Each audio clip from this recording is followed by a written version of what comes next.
est belle, élégante, une princesse au visage d'ange, simple et délicate, caressée par l'innocence, 15 ans. Tellement mignonne pourtant, elle n'en est pas consciente, elle trouve sa poitrine petite, ses fesses immenses. Elle se fait des tripes, elle pense qu'il faut qu'elle change, elle voudrait se sentir unique, mais se sent juste différente. Elle se déteste, elle noie dans les complexes, ses copines ne parlent que de sexe et elle stresse, parce qu'elle est encore vierge en secret. Chaque soir, elle rêve du prince charmant, même si elle sait que ce genre d'histoire n'arrive que rarement. Et avec le temps, en elle s'installe le doute, alors elle prie que Dieu l'écoute. Mais les jours passent, le chagrin grandit, et tous les garçons qu'elle aime plaisent aussi à sa meilleure amie. Amie d'enfance, amie de cœur, amie pour toujours. Ouais, le genre d'ami qui te trahit pour une histoire d'amour.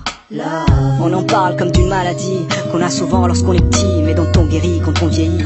Et si à 15 ans l'amour est fictif, pourquoi chante-t-elle dans la langue de Shakespeare un refrain qui fait Let me know when the world is a better place, maybe then I'll come back. Now I'm going to outer space, looking for another place to crash. Let me know when the world is a better place, but now you have to let me go. I'll meet you there on the patio, where Juliet met Romeo.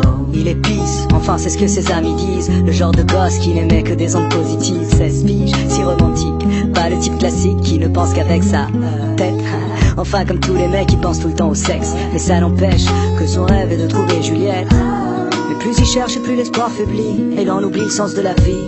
Il maudit l'époque, il trouve les filles trop agressives, souvent ça le bloque, lui qui rêve d'une fille timide. Il le sait que c'est stupide et qu'il est trop difficile, qu'aucune fille n'arrive à la cheville de celle qu'il s'imagine.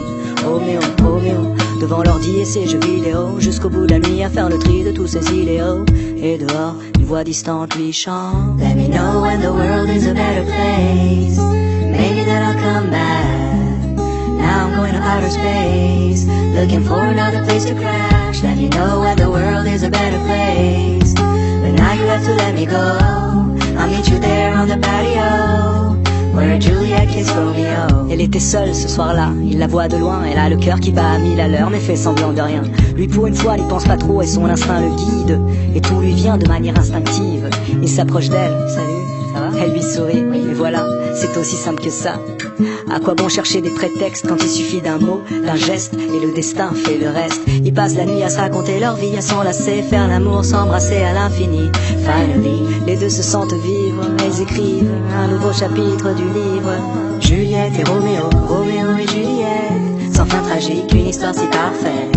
Le genre d'histoire qui aujourd'hui n'existe pas, car ici-bas, souvent, ça finit comme ça. Roméo maintenant est pris, donc les filles sont folles de lui. Juliette veut être indépendante, donc pas d'enfant, pas de famille. Du coup, lui devient moins romantique, elle moins innocente. Et peu à peu, ils prennent leur distance, font un break, histoire de voir d'autres gens. Parce qu'au moindre doute on se laisse, aujourd'hui c'est fréquent. C'est typique de l'époque, on se quitte sans combattre. Et de l'amour il reste que des reliques d'une vieille pièce de théâtre. Roméo et Juliette, Juliette et Roméo, l'amour une maladie et je prie pour un fléau. D'ici là je m'en vais loin d'ici, peut-être que sur une autre planète ils ont compris le sens de la vie.